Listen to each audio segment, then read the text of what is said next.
नमस्कार साथियों, मेरा नाम है निखिल यादव और आप सभी देख रहे हैं अपना YouTube channel APS academy Chamba. जहां पे आपको मैं जियोग्राफी वाले सेक्शन को करा रहा जो कि आपकी जेबीटी कमीशन के लिए है। साथ में ये एचपी पटवारी में आपका जो एग्जाम होने वाला है वहां पे भी ये आपके लिए हेल्पफुल है। इससे पहले मैंने आपको जियोग्राफी के 6 वीडियो प्रोवाइड ऑलरेडी करा चुके हैं। इसके अलावा मैंने आपको ये बताया था कि मैं आपको टोटल 10 लेक्चर जियोग्राफी की प्रोवाइड करूंगा, क्योंकि जियोग्राफी का जो आपका सिलेबस है वो काफी ज्यादा बड़ा है और यहाँ से ज्यादा क्वेश्चन आपके एग्जाम में पूछे जाएंगे। तो इससे पहले मैंने आपको 6 वीडियो प्रोवाइड कर रखी हैं। अगर आपने वो चीजें नहीं देखी हैं तो आप जा करके उसको देख सकते हो, जिससे आपको जो जहां पे भी कोई सिलेबस में प्रॉब्लम आ रही है आप उसको देखो। अगर कोई प्रॉब्लम है तो आप कमेंट जरूर करो ताकि हम उसको रिवाइज कर दे।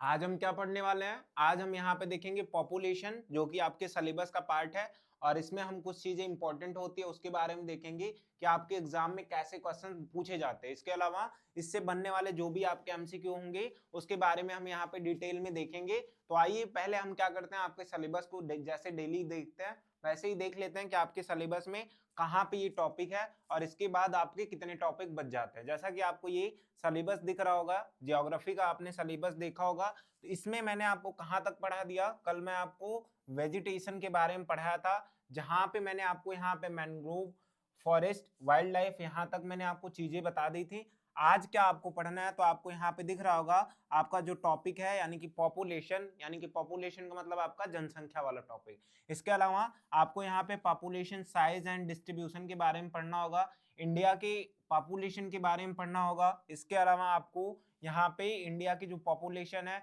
वहां पे अलग अलग प्रकार के डिस्ट्रीब्यूशन होते हैं अकॉर्डिंग टू डेंसिटी, कैसे क्या होता है मैं आपको वो बताऊंगा। पॉपुलेशन ग्रोथ किस तरीके से होता है, क्या ऐसा कारण है जिसकी वजह से भारत में जनसंख्या बढ़ी, पहले ऐसा नहीं था, या क्या कारण इसमें रहा होगा, या इसमें फिर हम देखेंगे प्रोसेस ऑफ पॉपुलेशन चेंज। तो इन चीजों को देखेंगे और साथ में एक और वीडियो आपको जब प्रोवाइड की जाएगी तो उसमें हम आपको यहाँ पे इंडिया फिजिकल, ये सारी चीजें यहाँ पे हम प्रोवाइड करेंगे। तो पहले आगे वाले सेक्शन में जो आएगा वो तो मैं आपको बताऊंगा।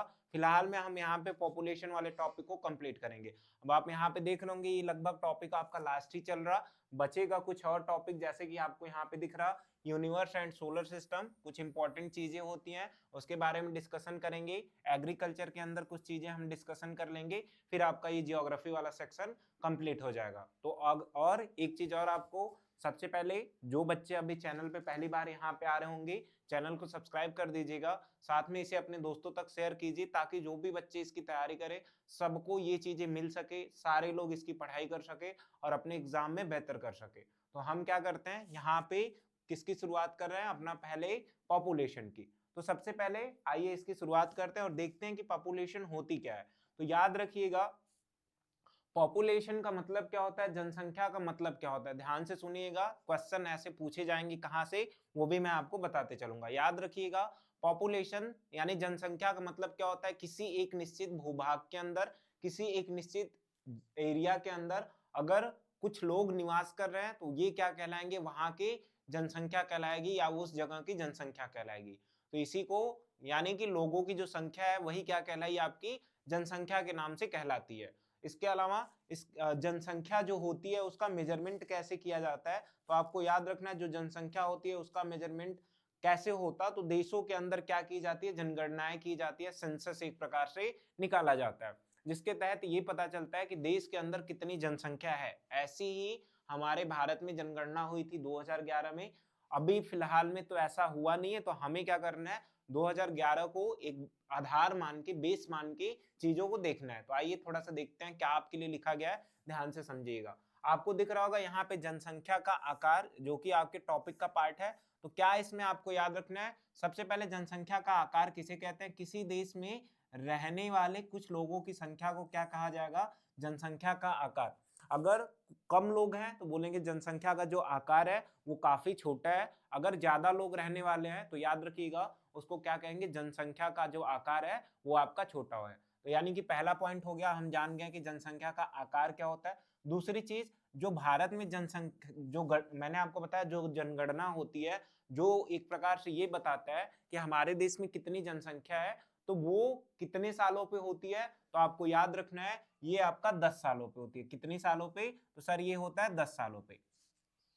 इसके अलावा आपसे यहाँ पे एग्जाम में क्वेश्चन क्या पूछा जाता है कि भारत में सबसे पहली जनगणना कब हुई थी, किसने कराया था। तो याद रखना है, सबसे पहली जो जनगणना हुई थी वो आपका 1872 में हुआ था। कौन कराया था? तो ब्रिटेन का जो वायसराय था जिसका नाम था लॉर्ड मेयो। क्या नाम था? ध्यान दीजिएगा, इंपॉर्टेंट है, नाम आपसे एग्जाम में पूछा जाता है। क्या? Lord Mayo. ये पहला ऐसा व्यक्ति था जिसने भारत के अंदर जनगणना कराया था। जनगणना से रिलेटेड आपने चीजें पढ़ रखी होंगी तो आपको ध्यान देना है, ज्यादा इसको बताना नहीं है। तो क्या करना है, जनगणना से रिलेटेड सबसे पहली कौन जनगणना कराता है? लॉर्ड मेयो कराता है 1872 में। इसके अलावा एक और चीज आपको याद रखनी है कि ये उस टाइम पे जब 1872 में पहली बार जनगणना हुई थी तो ये फिक्स नहीं था कि जनगणना कितने सालों पे होगी। जैसे अभी आपको पता है 10 सालों पे होगी, लेकिन उस टाइम पे ये फिक्स नहीं था। उसी टाइम एक लॉर्ड रिटन करके व्यक्ति आता है 1881 में, और यहाँ पे ये फिक्स तरीके से बताता है कि जो भारत में जनगणना होगी वो कब होगी, वो आपका 10 वर्षों पे होगी। और इसके बारे में किसने बताया था? तो आपको याद रखना है, लॉर्ड लिटन ने बताया था। तो आपको ये चीजें याद रखनी है। तो कब नियमित रूप से होने लगी सर? तो याद रखना है, यानी कि रेगुलर तरीके से। तो आंसर हो जाएगा सर 1881 में। दो डेट्स हैं, दोनों डेट जनगणना के आधार पे काफी ज्यादा इंपॉर्टेंट है, आपको ये चीजें ध्यान देनी है। क्या बोल रहा कि जनगणना भारत में कौन कराता है? तो इसका कार्य कौन कराएगा? तो याद रखिए, जो केंद्र सरकार होगी यानी कि आपकी सेंट्रल गवर्नमेंट होगी, वो जनगणना कराने का कार्य करेगी। जैसे आपको पता है जो कार्य हैं अलग अलग प्रकार से बांटे गए हैं, जैसे राज्य सरकार के अलग कार्य हैं और केंद्र सरकार के अलग कार्य। तो उसी में जो जनगणना वाला काम है वो किसका काम होता है? तो याद रखिएगा, वो आपका भारत सरकार का, इसका मतलब जो केंद्र सरकार है उसकी।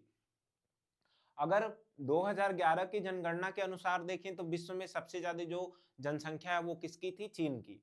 उसके बाद दूसरे नंबर पे भारत की। लेकिन अभी हम करंट डाटा को देखें तो याद रखिएगा, भारत की जो जनसंख्या है वो सबसे ज्यादा हो गई है। तो आपको ध्यान देना है किसकी सबसे ज्यादा है। आपको याद रखना है भारत की सबसे पहला रैंक है, दूसरे पे आपकी चाइना आती है, तीसरे पे आपका यूएसए, फिर इंडोनेशिया। और एक चीज और आपको ध्यान देना है, ये जो आपको इंडोनेशिया वाला पार्ट दिख रहा, यानी कि ये जो इंडोनेशिया देश है, इसमें जनसंख्या वृद्धि इतनी ज्यादा तेजी से हो रहा कि ये जल्द ही यूएसए को पीछे करके खुद आपका तीसरे पे देखने को मिलेगा। यानी कि किसमें सबसे ज्यादा अभी फिलहाल में वृद्धि हो रही जनसंख्या के अंदर? तो आपको याद रखना है, सबसे ज्यादा तेज अभी किसके अंदर हो रहा? इंडोनेशिया के अंदर। तो ये चीजें आपको याद रखनी है। फिर पाकिस्तान आ जाता है। तो उम्मीद करता हूँ इतनी सारी चीजें आपको याद रखनी है। इंपॉर्टेंट फैक्टर मैंने बता दिया, 10 वर्ष 1872 में हुआ, 1881 में, और केंद्र सरकार इसको कराती है, सेंट्रल गवर्नमेंट कराती है। इंडोनेशिया जल्द ही पास आने वाला है। तो इतनी चीजें आपको ध्यान देनी है। आगे बढ़ेंगे, क्या बोला? संख्या के आधार पे भारत की जनसंख्या, यानी कि population of India on the basis of number. क्या है इसमें? तो मैंने आपको बताया कि भारत जो है फर्स्ट रैंक पे आ रहा है जनसंख्या के अकॉर्डिंग, यानी कि पॉपुलेशन के अकॉर्डिंग। तो आपको ध्यान देना है, भारत में लगभग कितनी जनसंख्या है? 140 करोड़ से अधिक या 150 करोड़ के पास। तो आपको ये चीजें ध्यान देनी है। दूसरी चीज आपको याद रखनी है, हमारा जो हम कितने परसेंट भूभाग पे रहते हैं, यानी कि हम अगर विश्व की पूरी जगह को देख लें, उसको 100% मान लेते हैं, तो हमारा जो भारत का भूभाग है वो कितने परसेंट है? तो आपको याद रखना है 2.4% हम भूभाग पे रहते हैं। लेकिन जो हमारी जनसंख्या है वो विश्व की कितनी लगभग है? 17%। यानी कि अगर मैं बात करूं, जनसंख्या हो जाती है 100% में से 17%, जबकि जमीन है हमारे पास लगभग 2.5%। तो ये आपको दिख रहा होगा कितना बड़ा डिफरेंस है यहाँ पे। यानी कि हमारे यहाँ की पॉपुलेशन काफी ज्यादा है, जबकि हमारे यहाँ पे जगह काफी ज्यादा कम है, या फिर रहने की जो एरिया है वो काफी ज्यादा कम है। तो ये आपको देखना है यहाँ पे, और इससे आपको समझ में आएगा कि भारत की जनसंख्या किस प्रकार से यहाँ पे विश्व में सबसे ज्यादा है। क्योंकि अगर मैं एज्यूम कर ले रहा, पूरे विश्व में कितने पर्सन है? 100% है, यानी कि 100 लोग हैं, जिसमें से 17 लोग केवल भारत के, बाकी सारे देश मिलके कितने हो गए आपके? 83। तो आप देख रहे होंगे कितना बड़ा यहाँ पे अंतर है। इसके अलावा और क्या होता है कि हर एक राज्यों में अलग अलग जनसंख्या पाई जाती है। जैसे कि आपको भी पता होना चाहिए कि जो भारत है, भारत में कई सारे जो स्टेट हैं उसमें अलग अलग जनसंख्या, यानी कि कुछ जगह पे ज्यादा है तो कुछ जगह पे आपकी कम है। तो आपको ये ध्यान देना है। इसमें यहाँ पे कुछ आपको सीक्वेंस लिखा गया है, इंपॉर्टेंट है, यहां से एग्जाम में आपके क्वेश्चन पूछेगा कि भारत में सबसे ज्यादा जो जनसंख्या है वो किस राज्य में है, या सबसे कम किस राज्य में है, ये क्वेश्चन आपके एग्जाम में पूछा जाता है।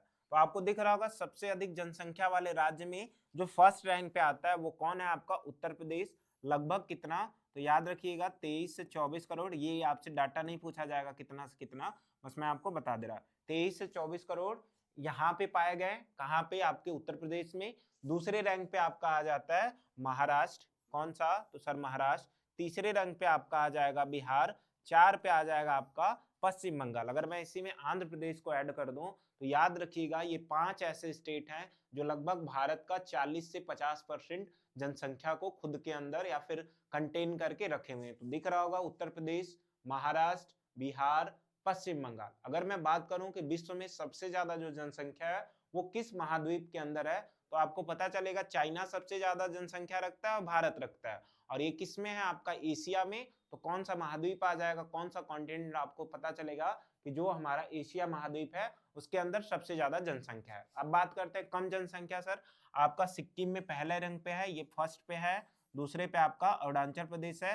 तीसरे पे आपका लद्दाख है। चौथे पे आपका अंडमान निकोबार है। इसमें मैंने यूटीज को भी शामिल कर लिया है, यानी यूनियन टेरिटरीज को, तो आपको ध्यान देना। सबसे कम की बात करें तो लद्दाख में जनसंख्या है यूनियन टेरिटरीज के थ्रू। तो ये इंपॉर्टेंट स्लाइड है, यहाँ से आपके एग्जाम में क्वेश्चन बनने के चांसेस होते हैं, तो आप इसको ध्यान दीजिएगा।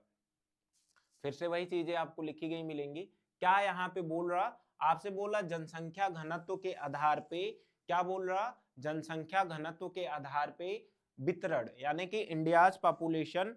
क्या यहाँ पे बोल रहा, India's population distribution by density. अब क्या होता है मैं आपको बता रहा, यहाँ पे ध्यान दीजिएगा कि किस तरीके से क्या चीजें हैं, मैं आपको एक एक करके समझा दे रहा ताकि आपको ये चीजें क्लियर हो जाए।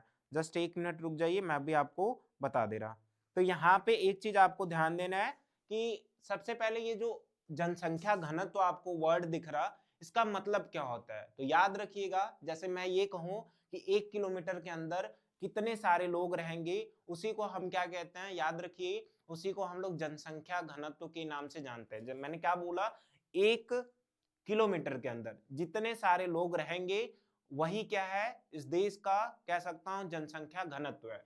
तो मैं यहाँ पे एक फॉर्मूला होता है क्या, जनसंख्या घनत्व का, मैं उसको लिख दे रहा, एग्जाम में वो फॉर्मूला पूछा जाता है, ध्यान दीजिएगा। तो याद रखिएगा, जनसंख्या घनत्व का जो फॉर्मूला होता है वो क्या होता है, जनसंख्या घनत्व का जो फॉर्मूला होगा वो होता है देश की कुल जनसंख्या, क्या, देश की कुल जनसंख्या डिवाइड बाय क्या, कुल जो आपका भूभाग है या फिर कह सकता हूँ कुल जो आपका क्षेत्रफल है। अगर मैं इससे डिवाइड कर दूं तो हमें क्या मिलेगा, तो आपको याद रखना है, हमें मिलेगा जनसंख्या घनत्व। यानी कि 1 किलोमीटर के अंदर, हर 1 किलोमीटर के अंदर जितनी जनसंख्या पाई जाएगी या फिर 1 किलोमीटर के अंदर जितनी जनसंख्या मिली, वही क्या है, वही यहाँ पे इसकी जनसंख्या घनत्व होती है किसी भी देश की। तो क्या लिखा गया है, तो प्रति वर्ग किलोमीटर, प्रति वर्ग का मतलब सर 1 किलोमीटर के अंदर, 1 किलोमीटर स्क्वायर के अंदर जितनी जनसंख्या पाई जाएगी वही क्या होती है, जनसंख्या घनत्व होती है। भारत का औसत जनसंख्या घनत्व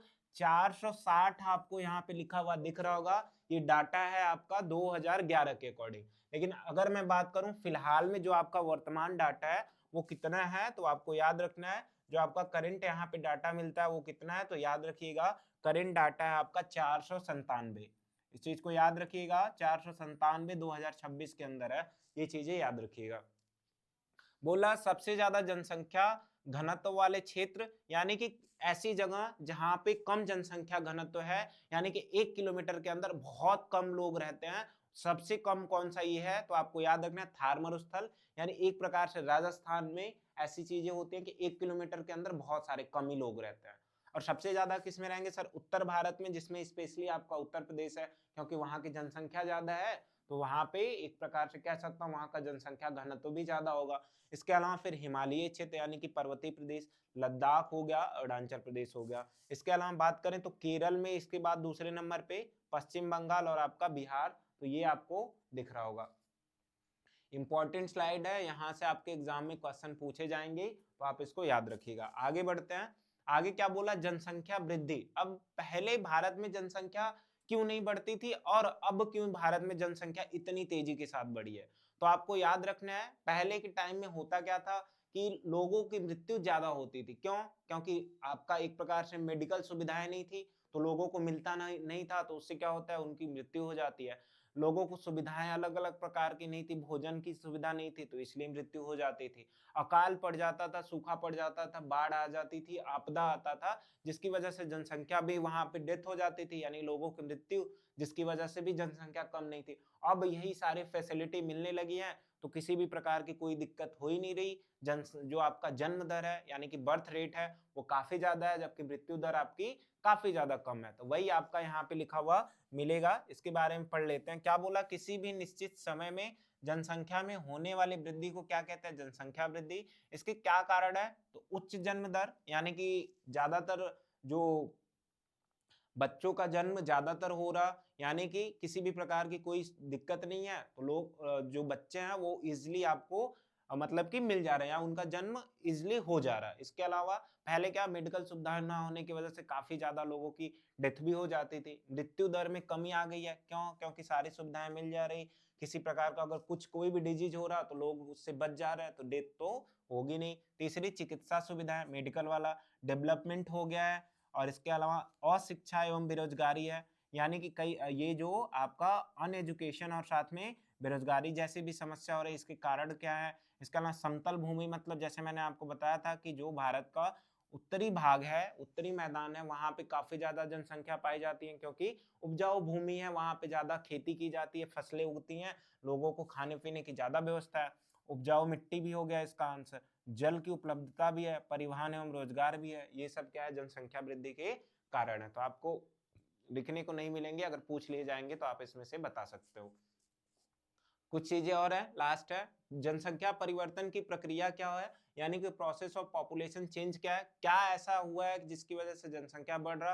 तो मैंने बताया कि जो बर्थ रेट है, यानी कि जन्म दर का मतलब क्या होता है, जन्म दर का मतलब कितने बच्चे जन्म ले रहे हैं एक दिन के अंदर, वो क्या हुआ आपका बर्थ रेट, ये बढ़ रहा। जबकि मृत्यु दर है, यानी कि लोगों की जो मृत्यु है वो काफी ज्यादा कम हो चुकी है, जिसकी वजह से यहाँ पे जनसंख्या में वृद्धि हमें देखने को मिलेगी। इसके अलावा प्रवासन मतलब माइग्रेशन, एक जगह से दूसरी जगह जाने की, लोग जाते हैं शहरों की तरफ जाते हैं, वहां पे उनको सारी फैसिलिटी मिलती है, ये सारी चीजें, जिसकी वजह से भी यहाँ पे जनसंख्या पे इफेक्ट देखने को मिलेगा। तो आपको ये चीजें याद रखनी है। आगे बढ़ेंगे जब, तो यहाँ पे दिख रहा है आपको एमसीक्यू, आइए एमसीक्यू की हम यहाँ पे प्रैक्टिस कर लेते हैं, क्या आपसे एमसीक्यू पूछ सकता है। बोला किसी देश में रहने वाली कुल लोगों की संख्या को क्या कहते हैं। तो मैंने क्या बोला, क्या आप इसको जनसंख्या घनत्व कहते हो, वृद्धि कहते हो, परिवर्तन कहते हो, या आकार कहते हो। तो मैंने बताया कि इसको हम आकार कहते हैं। क्यों? वृद्धि का मतलब उसमें तो बढ़ोतरी होगी। जब तो मैंने ये पहली स्लाइड पे बताया कि जो जनसंख्या का आकार है, इसमें होने वाले परिवर्तन को ही क्या कहेंगे, जनसंख्या का आकार कहेंगे। यानी कि जब आपका यहाँ पे लोगों की जो संख्या है उसको जनसंख्या आकार के नाम से जानेंगे। इसके अलावा भारत में जनगणना कितने वर्षों पे कराई जाती है सर? 10 वर्षों पे। 1872 में लॉर्ड मेयो ने स्टार्ट किया था, 1881 में नियमित रूप से चलने लगा, और 10 वर्ष वहां पे फिक्स हो गए। आगे क्या है, भारत की पहली जनगणना कब हुई थी? इंपॉर्टेंट क्वेश्चन है, ऐसे क्वेश्चन आपके एग्जाम में पूछे जाते हैं। कौन सा आंसर हो जाएगा 1872 में, ये चीजें आपको याद रखनी है। अगला क्वेश्चन आपसे क्या पूछ रहा, भारत में नियमित जनगणना की शुरुआत कब हुई? तो आपको दिख रहा होगा 1881 में इसकी शुरुआत हुई, 1872 वाले के बारे में मैंने आपको बता दिया। अगला क्वेश्चन क्या पूछ रहा, भारत में जनगणना कराने का कार्य किसके अंतर्गत आता है?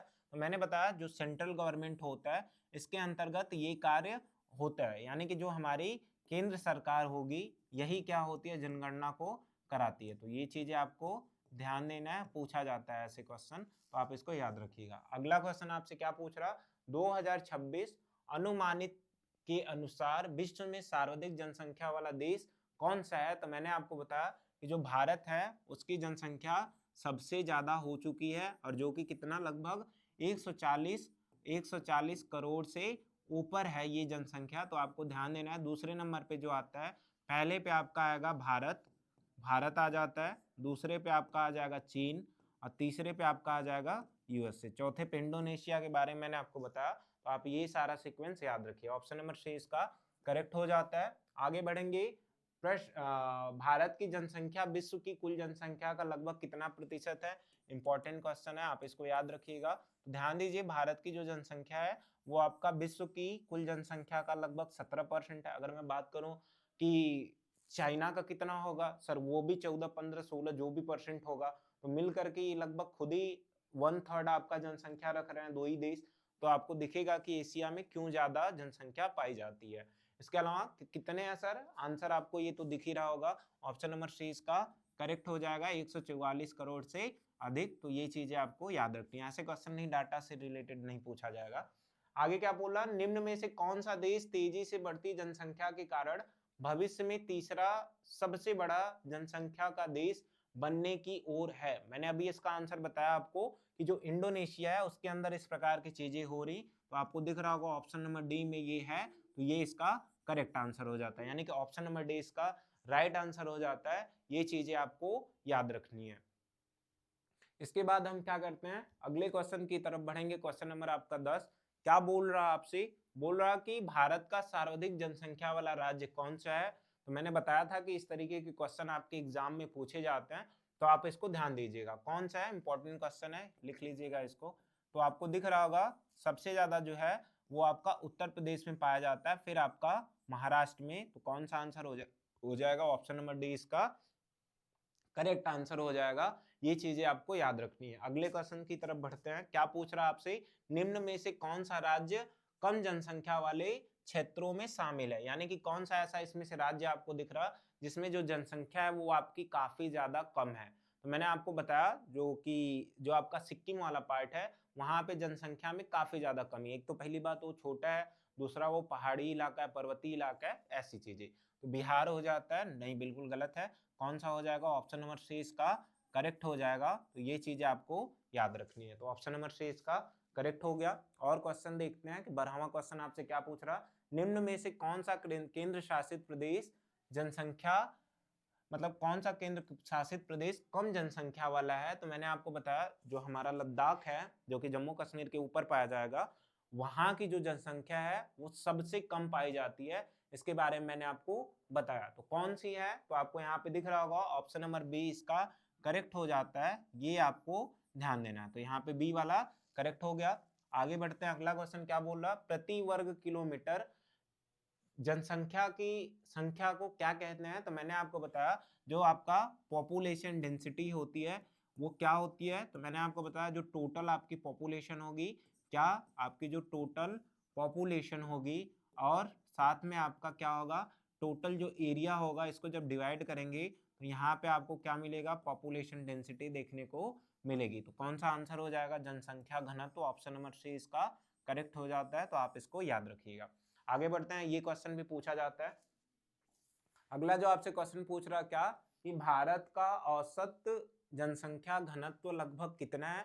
मैंने बताया 460, जबकि करंट जो यानी कि जो आपका कह सकता हूं कि वर्तमान डाटा है उसके अकॉर्डिंग आपका 497 है। ये आपको याद रखना है, इसमें आपका 460 ऑप्शन सही हो जाएगा। तो आपको ये ध्यान देना है, ऑप्शन नंबर सी इसका करेक्ट हो जाता है। अगला क्वेश्चन आपसे क्या पूछ रहा कि निम्न में से कौन सा क्षेत्र उच्च जनसंख्या घनत्व वाला है?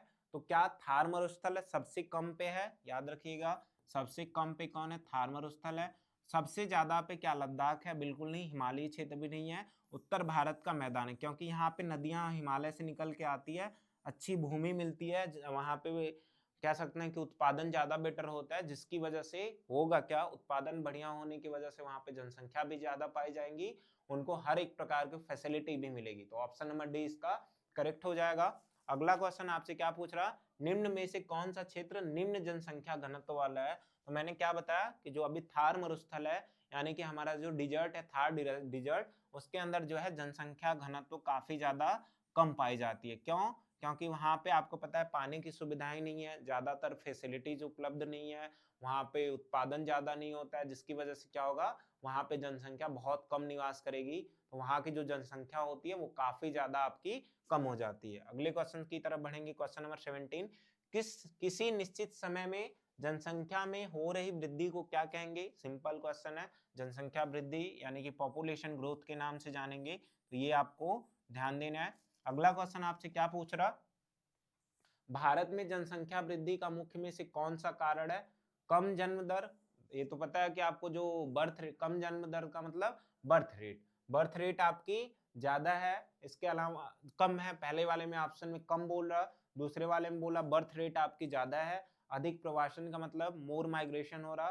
प्राकृतिक आपदा यानी कि नेचुरल डिजास्टर की वजह से, नेचुरल डिजास्टर है नहीं, ज्यादा माइग्रेशन भी नहीं हो रहा। याद रखिएगा जो हमारा बर्थ रेट है वो काफी ज्यादा है, इसी वजह से भारत में जनसंख्या आपकी ज्यादा पाई जा रही है। यानी कि जो आपका यहाँ पे बर्थ रेट है वो क्या है, आपका बर्थ रेट आपका काफी ज्यादा है, इसी वजह से ऐसा हो रहा। तो आपको ये ध्यान देना है, मैंने आपको पीछे समझा दिया। अगला क्वेश्चन 19 नंबर, निम्न में से कौन सा जनसंख्या वृद्धि का प्रभाव है? यानी कि जनसंख्या बढ़ जाएगी तो भारत में इसका क्या इम्पैक्ट दिखेगा, तो यही चीजें आपको यहाँ पे क्वेश्चन में पूछ रहा। तो इसको क्या बोल रहा है आपसे कि संसाधनों की अधिकता, अधिकता का मतलब कि यहाँ पे संसाधन ज्यादा बढ़ जाएंगे।